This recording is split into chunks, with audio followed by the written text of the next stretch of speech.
ये permutation and combination है ना।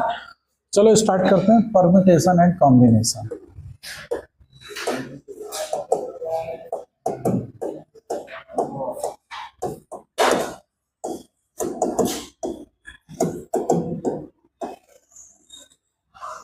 क्या होता है permutation and combination?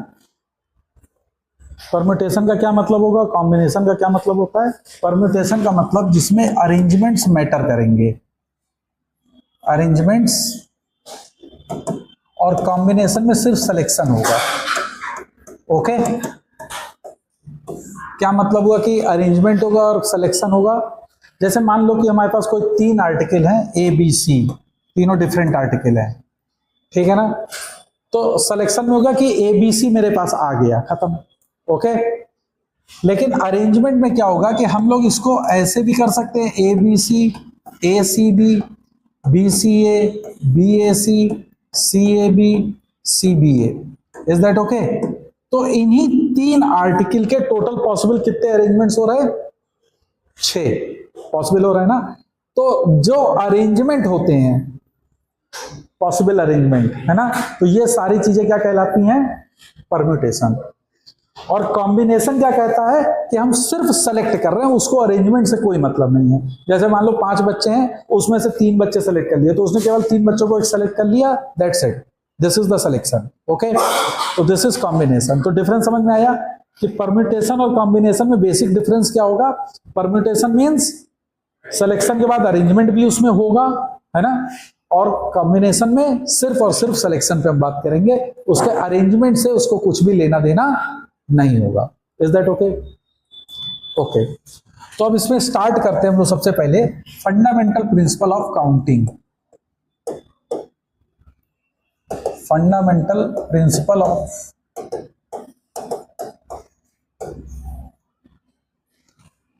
Counting, and साथ ही साथ हम लोग पढ़ेंगे fundamental principle of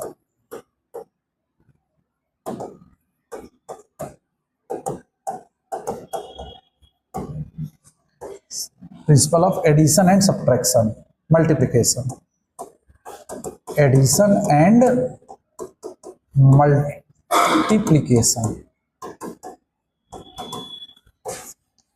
fundamental principle of counting and addition and subtraction. तो सबसे पहले पढ़ते हैं कि fundamental principle of addition and multiplication क्या होता है ना। तो देखो, मान लो अगर मेरे पास कोई एक इवेंट है ए, कोई इवेंट ए है, और उसको करने के मेरे पास m तरीके हैं। कितने तरीके हैं? m डिफरेंट वेज हैं, m वेज हैं। और साथ ही साथ हमारे पास एक दूसरी इवेंट है b, और इस इवेंट को करने के मेरे पास n तरीके हैं। कितने? n तरीके हैं, ठीक है ना।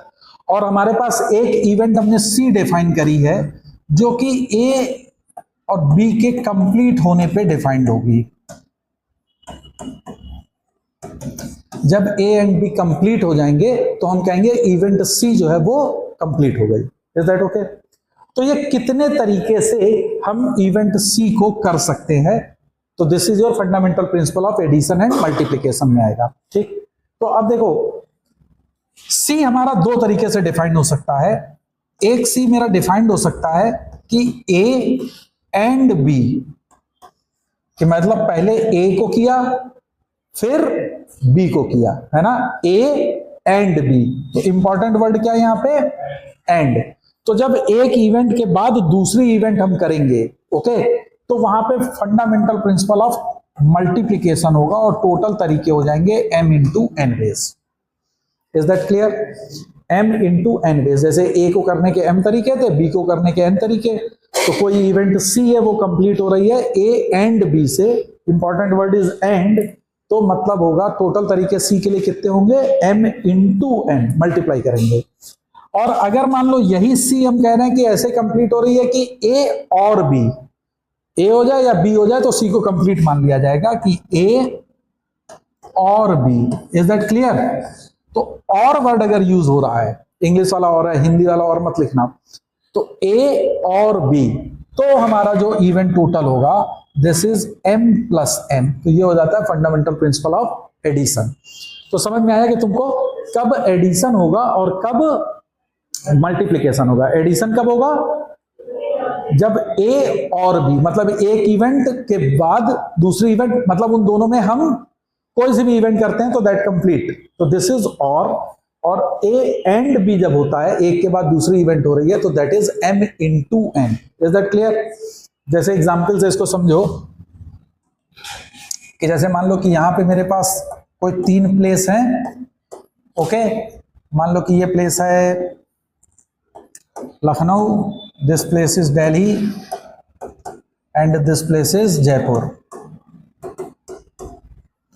तो लखनऊ से दिल्ली जाने के अगर मान लो हमारे पास सिर्फ 2 तरीके हैं, एक हम बस से चले जाएं और दूसरा हम ट्रेन से चले जाएं। लेकिन दिल्ली से जयपुर जाने के मेरे पास 3 तरीके हैं, बस से चले जाऊं, कार से चला जाऊं या मैं ट्रेन से चला जाऊं। बोलो, ठीक है ना? तो अब देखो, लखनऊ से दिल्ली जाना ये मेरा इवेंट ए है, इवेंट ए। मेरी बात समझ में आ रही? तो इसके कितने तरीके हैं? 2 तरीके हैं, आइदर थ्रू बस और थ्रू ट्रेन, दिस और दिस। तो 1 प्लस 1, समझ में आया? और तो दिस इज योर 2। और ये मान लो मेरा इवेंट बी है। इवेंट बी क्या रिप्रेजेंट कर रहा है कि मैं दिल्ली से जयपुर जा रहा हूं, और दिल्ली से जयपुर जाने के लिए मेरे पास कितने तरीके हैं? 3। हम बस से भी जा सकते हैं और कार से जा सकते हैं और ट्रेन से जा सकते हैं। तो तीनों में तुम्हें देखो क्या वर्ड यूज हो रहा है? और बस से जाने का 1, और कार से जा सकते हैं 2, और ट्रेन से जा सकते हैं 3। 1 + 1 + 1 दैट गिव्स यू 3 वेज। नहीं समझ में आया? तो और का मतलब समझ में आया है ना? इसमें था कि आइदर बस और ट्रेन, तो 1 + 1 है ना, और यहां पे 3 आ गए थे।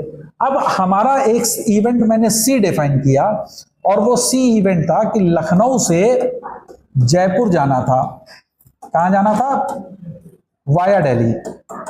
नहीं तो कुछ लोग कह देंगे कि सर सीधे लखनऊ से जयपुर चले जाते हैं, है ना? तो दिस इज वाया दिल्ली, कि जयपुर, लखनऊ टू जयपुर वाया दिल्ली उसको जाना है।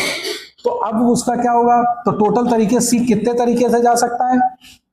This and this. ऐसा होगा ना कि जयपुर, लखनऊ से दिल्ली गया एंड दिल्ली से जयपुर। ऐसे तो नहीं कहोगे ना कि जयपुर, लखनऊ से दिल्ली गया और दिल्ली से जयपुर गया। Is it feasible? नहीं, है ना? क्योंकि दोनों इवेंट को साइमल्टेनियसली अकर करनी है। तो Lucknow to Delhi and Delhi to Jaipur, तो वो कितना हो जाएगा? 2 × 3, चूंकि एंड आ गया है, तो दिस गिव्स यू 6। तो टोटल कितने तरीके हो सकते हैं? 6 तरीके। तो लखनऊ से जयपुर जाने का via Delhi we have 6 ways, है ना? तो ये तुमको fundamental principle of addition and multiplication से समझ में आया होगा कि कब एंड होगा तो मल्टीप्लाई करेंगे, और जब कभी भी और यूज होगा तो हम उसको क्या करेंगे? ऐड करेंगे। नहीं समझ में आया? Is that clear? फिर इसके बाद नेक्स्ट आता है तुम्हारा fundamental principle of counting. Fundamental principle of counting.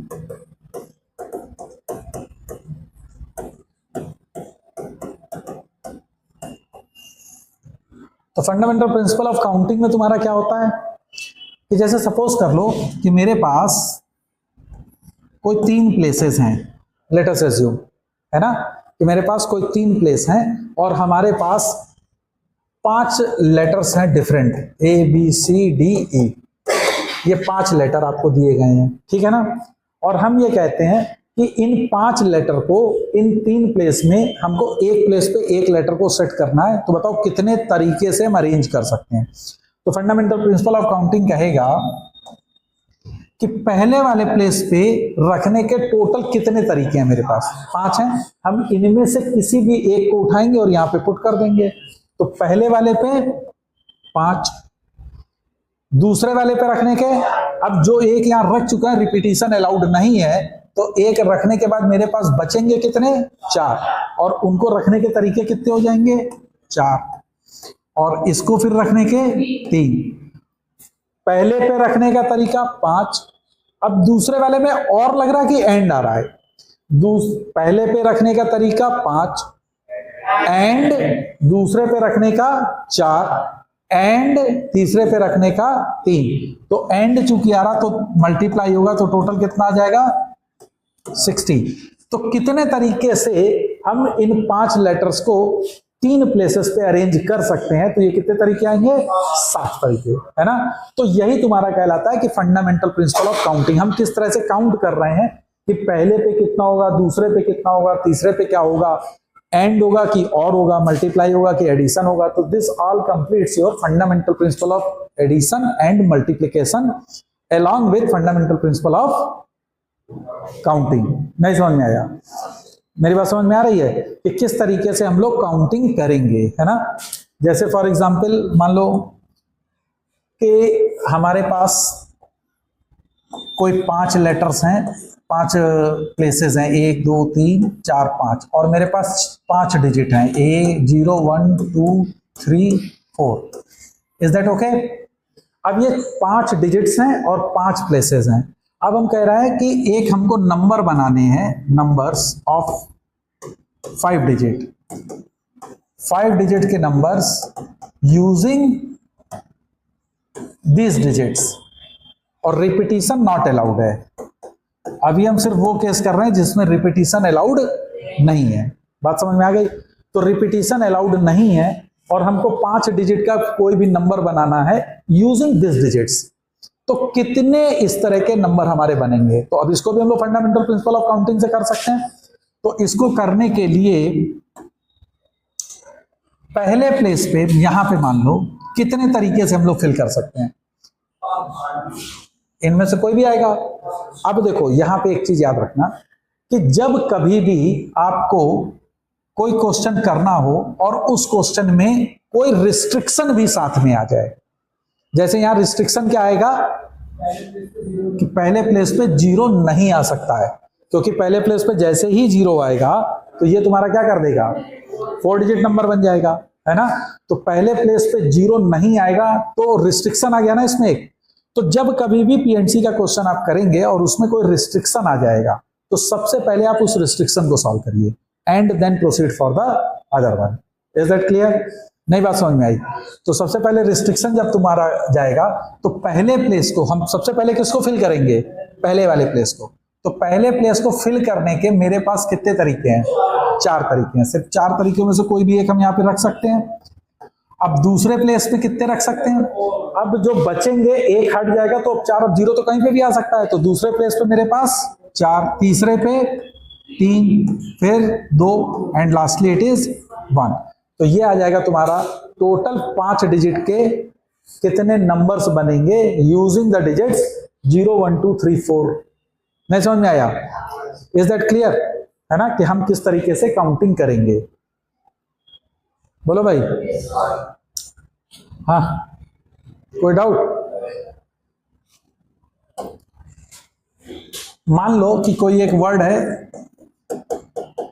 Ramesh, okay, और हमारे पास 6 प्लेस है, 1 2 3 4 5 6। अब हमको ये, अब देखो तुमने इसमें सारे लेटर्स तुम कैसे देख रहे हो? डिस्टिंक्ट। तो अभी हम लोग क्या बात कर रहे हैं?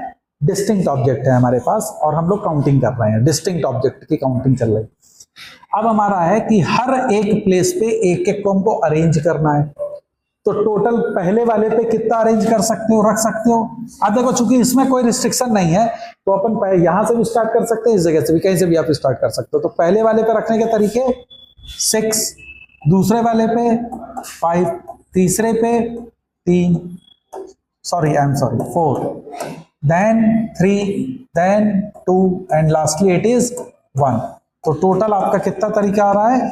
फैक्टोरियल 6 आ रहा है ना। 6 into 5 into 4 into 3 into 2 into 1, this gives you factorial 6।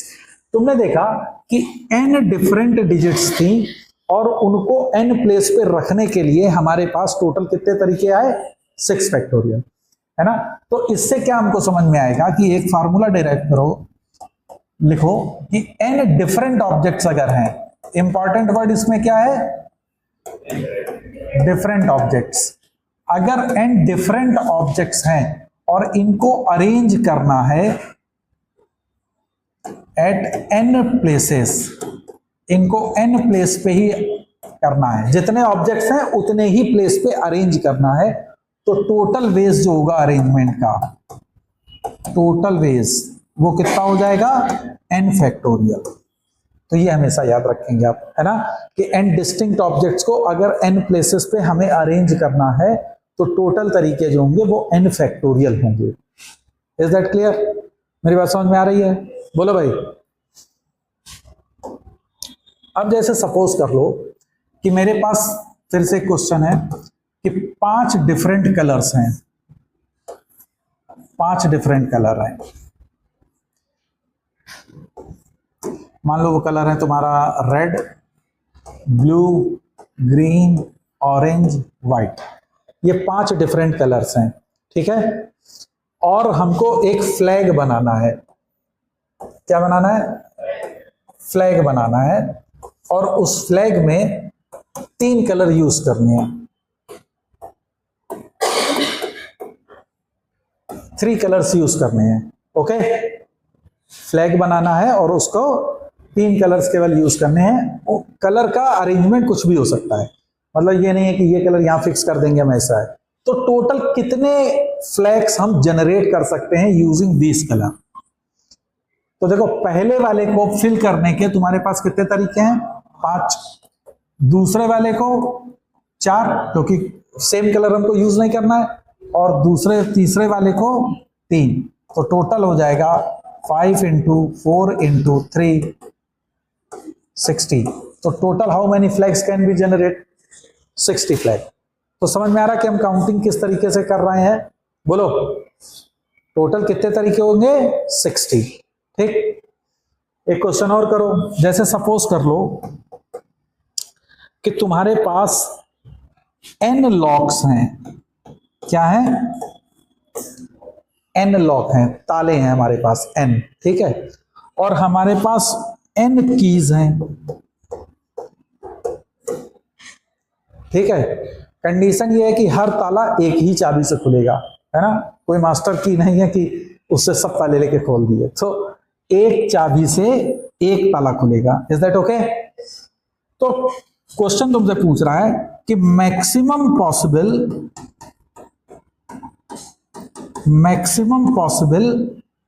Attempt कितने होंगे कि हर ताला खुल जाए? मैक्सिमम पॉसिबल अटेम्प्ट, है ना, so that each lock will be open. तो इसको कैसे हम लोग सोचेंगे, करेंगे? क्या होगा मैक्सिमम पॉसिबल? अब देखो, तुमने पहला की लिया, है ना, तो मैक्सिमम पॉसिबल में क्या होगा? उसने पहले में लगाया नहीं खुला, दूसरे में लगाया नहीं खुला, तीसरे में लगाया नहीं खुला, लास्ट में nth वाला जो होगा वो खुला। Is that okay? तो वो कितने अटेम्प्ट लगाएगा पहली वाली की? n। मैक्सिमम तो n ही कर सकता है। मिनिमम होता तो कितना होता? पहली बार में खोल लेते, हो गया। दूसरे वाले को फिर पहली बार खोलते, हो जाता। यस और नो? तो पहले वाले की के लिए मैक्सिमम पॉसिबल वे कितने थे? n, पहले वाले के लिए। अब जब अब दूसरा वाला आ गया, तो दूसरे वाले को तुमने लिया। अब दूसरे वाले के लिए कितने पॉसिबल होंगे? n-1, क्योंकि एक तो हट गया, वो तो ताला खुल चुका है। तो अब n-1 ताले में वो मैक्सिमम n-1 अटेम्प्ट करेगा। तीसरे के लिए कितना होगा? ऐसे ही चलता जाएगा और लास्ट में एक की बचेगी, उससे वो आराम से खुल जाएगा। तो this is the maximum possible attempt by which n locks can be open with the help of n keys. तो इसका आंसर कितना आ जाएगा? अब ये सम तुमको पता है, n+1/2। तो मैक्सिमम पॉसिबल अटेम्प्ट कितने होंगे? n+1/2। नहीं समझ में आया? समझ में आया, है ना, कि कितने मैक्सिमम। और अगर मान लो पूछ देता मिनिमम एक अटेम्प्ट होता, सब ताले अपने अपने से खुलते चले जाते, है ना, तो एक अटेम्प्ट में ही सारी चीजें खुल जाती। बोलो भाई। ओके, फिर एक दो क्वेश्चन करते हैं हम लोग।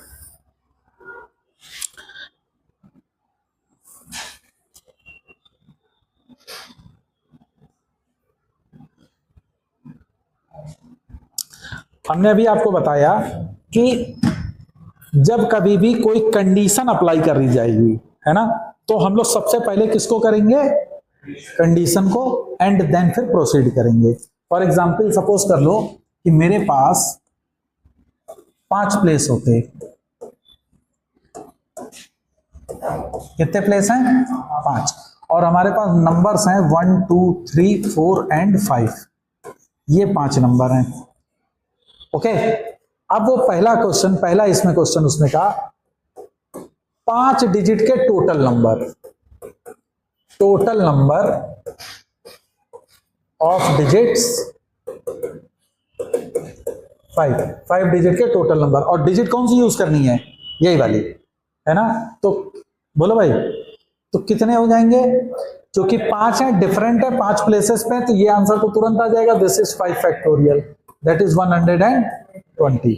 120 टोटल आप नंबर्स 5 डिजिट के जनरेट कर सकते हैं यूजिंग द डिजिट 1 2 3 4 5, है ना। अब इसमें वो सेकंड पूछ रहा इवन नंबर कितने होंगे, how many even numbers are there, है ना। तो अब इवन नंबर के लिए क्या होगा कंडीशन, कि लास्ट डिजिट आइदर 2 हो और 4, क्योंकि अब देखो मेरे पास कंडीशन आ गई, तो पहले हम क्या सॉल्व करेंगे, कंडीशन, उसके बाद फिर हम क्वेश्चन सॉल्व करेंगे, है ना। तो कंडीशन के लिए इवन, और इवन होने के लिए लास्ट डिजिट पे क्या हो सकता है, या तो 2 है या 4, इन दोनों में से कोई एक आएगा। तो इसका मतलब है कि लास्ट डिजिट को फिल करने का मेरे पास तरीके कितने हैं, 2 तरीके हैं, यस और नो, इधर 2 और 4, नहीं समझ में आया। अब इसके तो 2 हो गए, अब मेरे पास इनमें से कोई एक यूज कर लिया, तो मेरे पास अब बचे कितने हैं, 4 डिजिट बच गए, बोलो। अब हमारे पास प्लेस कितने बचेंगे, 4। अब 4 डिजिट है, 4 प्लेस है, क्या इनमें भी कोई कंडीशन है, इनमें कोई कंडीशन नहीं, तो ये कितने तरीके से अरेंज होंगे, 4 फैक्टोरियल, तो दिस इज 4 फैक्टोरियल, तो 4 factorial multiplied by this, that is 48। तो टोटल इवन नंबर कितने जनरेट होंगे, 48, नहीं समझ में आया, है ना। तो थर्ड पूछ ले कि ऑड नंबर कितने होंगे, तो अब ऑड के लिए 2 तरीके हो सकते हैं, या तो टोटल नंबर में से इवन नंबर को सब्ट्रैक्ट कर दीजिए, तो you will get the odd number, बोलो। क्योंकि नंबर जो जनरेट हो रहे होंगे वो 2 तरह के ही नंबर हैं, एक है वो इवन नंबर और दूसरा है ऑड नंबर। तो total minus even, that is 120 minus 48, तो कितना आ गया, 72। तो 72 ऑड नंबर होंगे। दूसरा अगर डायरेक्ट हमें करना हो तो ऑड के लिए लास्ट प्लेस क्या क्या हो सकती है, 1 3 एंड 5, तो लास्ट प्लेस को फिल करने के कितने तरीके होंगे, 3, और रेस्ट को करने के फिर वही आ गया फैक्टोरियल 4, तो this is factorial 4 into 3 for odd, और इसको अगर आप कैलकुलेट करोगे तो दिस गिव्स यू 72। तो टोटल ऑड नंबर तुम्हारे जो जनरेट होंगे वो 72 ऑड नंबर्स जनरेट होंगे। ये चीज समझ में आ गई। तो ये तो वो सिंपल होगा कि जब हमारा 1 2 3 4 5 आपका दिया गया और मतलब इस तरह के डिजिट्स हैं जिसमें जीरो इन्वॉल्व नहीं है। ऐसा भी क्वेश्चन हो सकता है कि वो इवन नंबर भी पूछ दे और उस डिजिट में एक नंबर जीरो भी इन्वॉल्व हो। तो इस तरह के क्वेश्चन को आप कैसे अटेम्प्ट करोगे, जैसे सपोज कर लो अब वही फिर 5 प्लेसेस होती मेरे पास 1 2 3 4 5 और अब डिजिट हो गए हैं 0 1 2 3 4। कितने डिजिट आ गए अब मेरे पास, 5 डिजिट्स हैं, 0 1 2 3 4। बोलो भाई डिजिट्स कितनी हैं, 5। कितने डिजिट का नंबर बनाना है, 5 डिजिट का। तो टोटल कितने नंबर बनेंगे, सबसे पहला टोटल नंबर। तो टोटल नंबर के लिए क्या करेंगे हम लोग, टोटल नंबर के लिए 5 डिजिट के टोटल नंबर कितने जनरेट होंगे, तो सबसे पहले किसको फिल करोगे, फर्स्ट प्लेस को, है ना। क्यों, क्योंकि 0 पहले प्लेस पर नहीं आ सकता। तो पहले प्लेस को फिल करने के कितने तरीके हैं, 0 को रख नहीं सकते, तो मेरे पास सिर्फ 4 तरीके हैं। बोलो भाई, तो इसको 4 कर दिया तो बाकी कितने बचे, इस पे तो कोई कंडीशन नहीं है, तो 4 इंटू 4 फैक्टोरियल। तो 4 into 4 factorial this gives you 96। तो टोटल 5 डिजिट के जो नंबर बनेंगे वो कितने नंबर बनेंगे, 96 नंबर। क्या ये समझ में आया, नहीं समझ में आया। अब मान लो वो कह रहा है इन 96 नंबर में से इवन नंबर बताओ कितने होंगे, इवन नंबर। कितने इवन नंबर जनरेट करेंगे। तो देखो अब कभी भी ध्यान रखना, जब कभी भी इवन नंबर ऑड नंबर इस तरह का क्वेश्चन आपको करने को आए और उसमें जीरो भी इन्वॉल्व हो, है ना, जैसे इस केस में लास्ट वाले केस में जीरो इन्वॉल्व नहीं था तो उसको तो हम लोगों ने डायरेक्टली कर लिया था। लेकिन अगर किसी केस में जीरो इन्वॉल्व हो जाए तो जीरो वाले केस को सेपरेट केस बना के सॉल्व करना, जीरो वाले केस को सेपरेट केस बनाना, ताकि आपके मिस्टेक होने के चांसेस बहुत ही कम होंगे। तो वो कैसे जीरो वाला सेपरेट होगा, जरा ध्यान दो। 1 2 3 4 5 ये 5 डिजिट का नंबर है। इवन कब हो सकता है, जब लास्ट के डिजिट पे या तो 0 होगा या 2 होगा या 4 होगा। Is that okay? तो हमने पहले केस लिया कि लास्ट वाले पे 0 आए, है ना, और 1 2 3 4 5 या लास्ट वाले पे 2 या 4। अब हमने देखो 0 को सेपरेट केस कर दिया है, नहीं समझ में आया? 0 को सेपरेट केस किया। अब देखो जब 0 मेरा लास्ट डिजिट पे फिक्स मैंने कर दिया तो मेरे पास अब बचे कितने डिजिट, 4, और यहां पे कितने हैं, 4। तो इनको तो अपन सीधे सीधे फैक्टोरियल 4 से कर सकते हैं। दिस इज 24, यस और नो?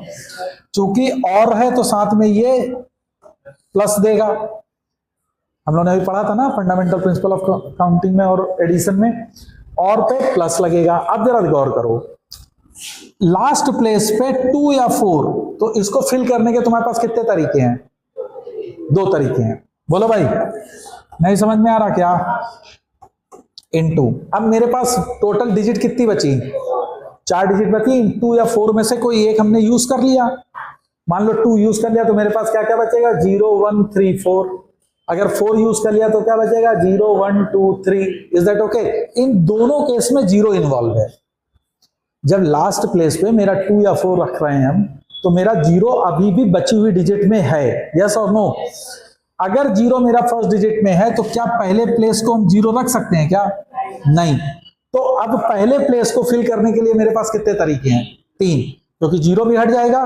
तो पहले प्लेस को रखने के 3 तरीके। अब बचेंगे 3 डिफरेंट, ये आपस में फैक्टोरियल 3।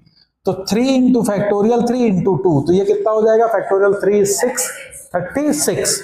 तो ये टोटल अरेंजमेंट होंगे 36। बोलो भाई, तो टोटल इवन नंबर कितने होंगे, 24 प्लस 36 कितना हो गया, 60। तो total possible even numbers in 0 1 2 3 4 को लेके करने पे कितने मेरे जनरेट होंगे, 60। क्या ये चीज समझ में आई? नहीं समझ में आई? आ गई? तो जब कभी भी 0 अगर होगा तो 0 को सेपरेट केस बनाएंगे। क्लियर है ना? ऐसे मत कर देना कि पहले लास्ट प्लेस पे तीनों में से कोई भी एक नंबर हो सकता है तो उसका तुमने 3 तरीके ले लिए, उसमें गलत होने के चांस पूरे होंगे, क्योंकि आप उसमें ये नहीं कंसीडर कर रहे हो कि 0 है कि 0 नहीं है। Is that okay? अरे बोलो भाई। तो दिस गिव्स यू 60। अब वो कह देता है इसी में बताओ टोटल ऑड नंबर कितने जनरेट करोगे, कितने ऑड नंबर जनरेट करोगे? तो ऑड नंबर कितने जनरेट हो जाएंगे, obviously 96 minus 60, this give you 36। तो टोटल ऑड नंबर जो जनरेट होंगे वो 36 ऑड नंबर जनरेट हो जाएंगे। क्लियर है? बोलो। तो ये समझ में आ रहा है कि किस तरह से काउंटिंग हो रही है? बोलो भाई। अच्छा, एक और क्वेश्चन करो। देखो क्वेश्चन से ही तुम इसको समझो कि किस तरीके से चीजें की जा रही हैं। सपोज कर लो मेरे पास फिर 5 डिजिट 5 प्लेस हैं, और अब हमारे पास नंबर हैं 1 2 3 4 5। 5 आ गए, ये 5 डिस्टिंक्ट नंबर हैं। ओके, और 5 डिजिट का नंबर हमको जनरेट करना है। ओके, तो टोटल कितने नंबर होंगे ये तो तुम तुरंत बता दोगे कि this is 120 is the total number, that is factorial 5। अब वो कह रहा है कि जितने जो तुमने नंबर बनाए हैं ना 5 डिजिट के, उसमें कितने नंबर डिविजिबल बाय 4 हैं, नंबर डिविजिबल बाय 4 है। 4 से डिविजिबल कितने नंबर तुम जनरेट कर सकते हो। ओके, तो अब इसके करने के लिए देखो सबसे पहले क्या आ गया, सबसे पहले आपके माइंड में क्या आएगा, 4 से डिविजिबिलिटी, है ना, क्योंकि ये कंडीशन आ गई है। तो सबसे हमने पहले बताया पीएनसी का क्वेश्चन करोगे तो सबसे पहले क्या सॉल्व करोगे, कंडीशन। तो कंडीशन में है कि 4 से डिविजिबल नंबर। अब 4 से अगर नंबर डिविजिबल है तो 4 से डिविजिबिलिटी की क्या कंडीशन होती है? लास्ट के 2 डिजिट 4 से डिविजिबल होने चाहिए, यस और नो? यही तो होती है हमारी 4 से डिविजिबिलिटी कंडीशन। तो इसमें लास्ट के 2 डिजिट के पॉसिबल क्या क्या अरेंजमेंट तुम बन सकते हैं, जरा बनाओ। देखो पहला 1 है तो 1 के साथ 2 हो सकता है, 1 के साथ 3, 1 के साथ 4 और 1 के साथ 5, ये तो पॉसिबिलिटी हो सकती है। अब फिर वो 2 से अगर मान लो स्टार्ट होगा तो 2 1 हो सकता है, 2 2 नहीं होगा, 2 3, 2 4, 2 5, समझ में आ रहा? 3 से अगर करोगे तो 3 1, 3 2, 3 4, 3 5, 4 से करोगे तो 4 1, 4 2, 4 3 एंड 4 5, 5 से करोगे तो 5 1, 5 2, 5 3, 5 4, यही तो पॉसिबल होंगे जो लास्ट के 2 प्लेस को फिल कर रहे होंगे। अब इनमें देखो कौन से 4 से डिविजिबल है? 12, ओके। अब ये तीनों में है कोई? नहीं। इसमें 24, इसमें 32, इसमें 4 वाले में है कोई? 41, 42, 43, 45, ये कोई भी नहीं है। 5 वाले में 52। तो टोटल कितने पॉसिबल है? 4। ये 4 ऐसी पॉसिबिलिटीज हैं जो लास्ट की 2 डिजिट अगर तुम देखोगे तो ये 4 से डिविजिबल होंगी। बोलो। तो अब 4 से डिविजिबिलिटी के लिए लास्ट के 2 प्लेस को फिल करने के तरीके कितने हैं? 4। ये जो हमने 4 देखे, नहीं समझ में आया? बोलो, समझ में आ रही मेरी बात? तो अब मेरे पास डिजिट बची कितनी? 2 तो यूज कर ली, तो बची कितनी? 3। और प्लेस कितने हैं? ये कितने तरीके होंगे? 3 फैक्टोरियल। तो 4 से डिविजिबल टोटल नंबर कितने होंगे? 3 factorial into 4, that is factorial 4, which is 24। तो टोटल जो 5 डिजिट के नंबर होंगे तो 24 नंबर्स ऐसे होंगे जो 4 से डिविजिबल हो रहे होंगे। नहीं समझ में आया? पक्का क्लियर है ना कि हमको 4 से डिविजिबिलिटी के लिए क्या कंडीशंस लगेंगी? मान लो अगर कह देता 5 से डिविजिबिलिटी के लिए इसी में, तो लास्ट की डिजिट 5 हो जाती तो फैक्टोरियल 4 आंसर हो जाता, क्योंकि 5 लास्ट वाले पे फिक्स कर देते हैं हम। बोलो भाई। तो बचे कितनी? 4 प्लेस, और 4 कोई भी नंबर वहां पे आ जाए तो फैक्टोरियल 4। तो फैक्टोरियल 4 यानी कि 24 नंबर ऐसे हैं जो 5 से डिविजिबल हैं, 24 नंबर ऐसे हैं जो 4 से डिविजिबल है, 24 नंबर ऐसे हैं जो 5 से डिविजिबल। बात समझ में आ रही है? बोलो। क्लियर? अच्छा।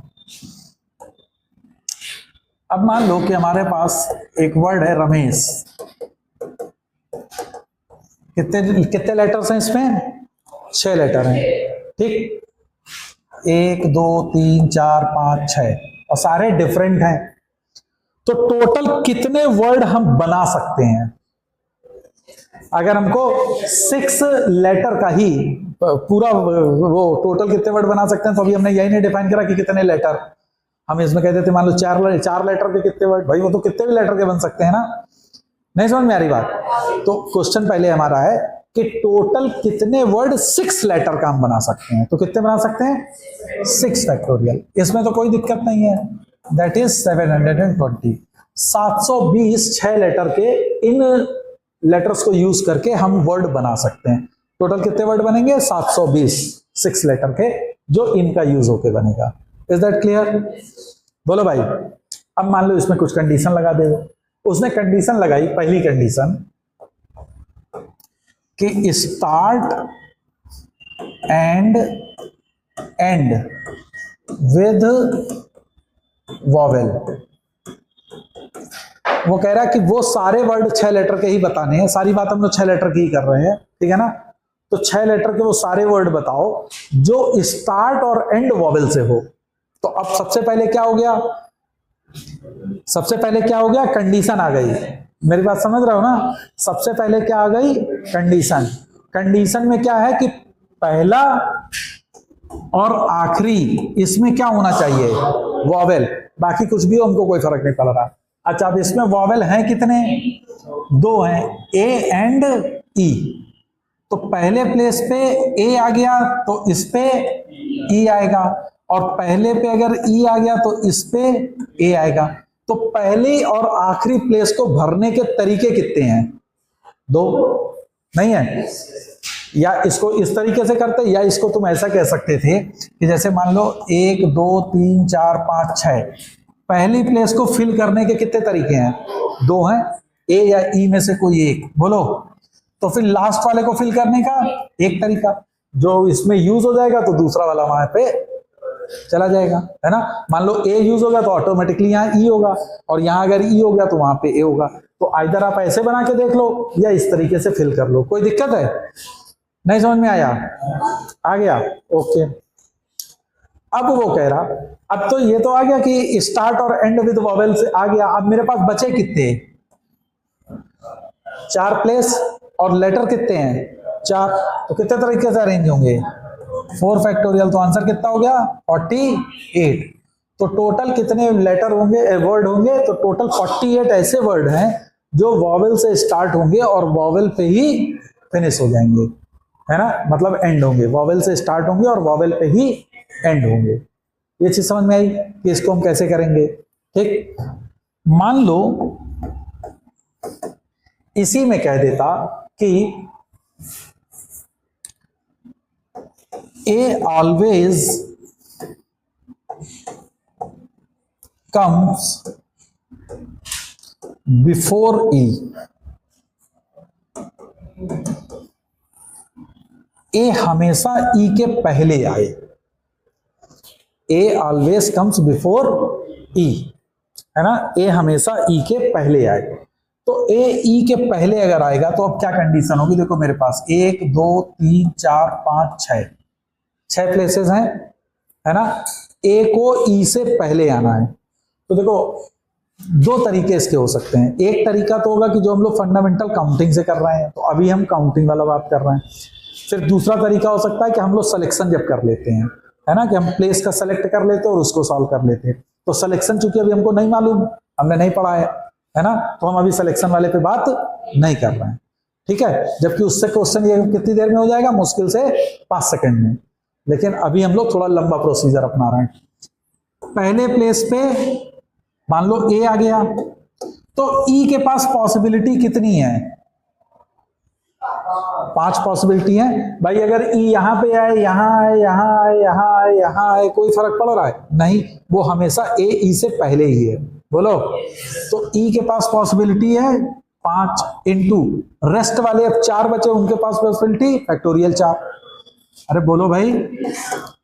अब दूसरा और क्या पॉसिबिलिटी हो सकती है? अब मान लो ए मेरा यहां आ गया, बोलो भाई। ए सेकंड प्लेस पे आ गया। अगर ए सेकंड प्लेस पे आएगा तो ई के पास अब कितनी पॉसिबिलिटी है? 4। बोलो। तो ई के पास पॉसिबिलिटी है 4 और बाकी रेस्ट क्या है भैया? 3 फैक्टोरियल। क्यों? वो बाकी तो लेटर अपना वो इन्वॉल्व होंगे ना, तो दैट इज 4 फैक्टोरियल प्लस। अब मेरा ए यहां आ सकता है, बोलो भाई। तो ई के पास चांसेस कितने हैं? 3। तो 3 इंटू 4 फैक्टोरियल प्लस। अब मेरा ए यहां आ गया, तो ई के पास 2 चांस है, तो 2 इंटू फैक्टोरियल 4 प्लस। अब मेरा ए यहां आ गया, तो ई के पास 1 चांस है, इंटू फैक्टोरियल 4। तो this is the total possible in which A comes before E. तो इसमें से फैक्टोरियल 4 अगर तुम कॉमन ले लो तो 5 + 4 + 3 + 2 + 1, तो ये कितना आता है? 15। 15 इंटू फैक्टोरियल 4। तो इतने तुम्हारा टोटल अरेंजमेंट होगा उन 6 लेटर्स में जिसमें ए ऑलवेज कम्स बिफोर ई, है ना। हमने सब में ये बीच में प्लस क्यों लगाया हुआ था? क्योंकि और आ रहा था ना। ए फर्स्ट प्लेस पे आए, और ए सेकंड प्लेस पे आए, और ए थर्ड प्लेस पे, और ए फोर्थ पे, और ए 5 पे। क्या ए 6 प्लेस पे भी जा सकता था? नहीं। क्यों? क्योंकि फिर वो ई उसके पहले नहीं आता। Is that clear? मेरी बात समझ में आ गई? तो ये तो हम लोगों ने किया काउंटिंग से, है ना। इसी क्वेश्चन को हम सिलेक्शन से भी कर सकते थे, लेकिन वो हम अभी नहीं बता रहे हैं। वो हम तभी बताएंगे जब हम सिलेक्शन आपको पढ़ा देंगे। Okay, is that clear?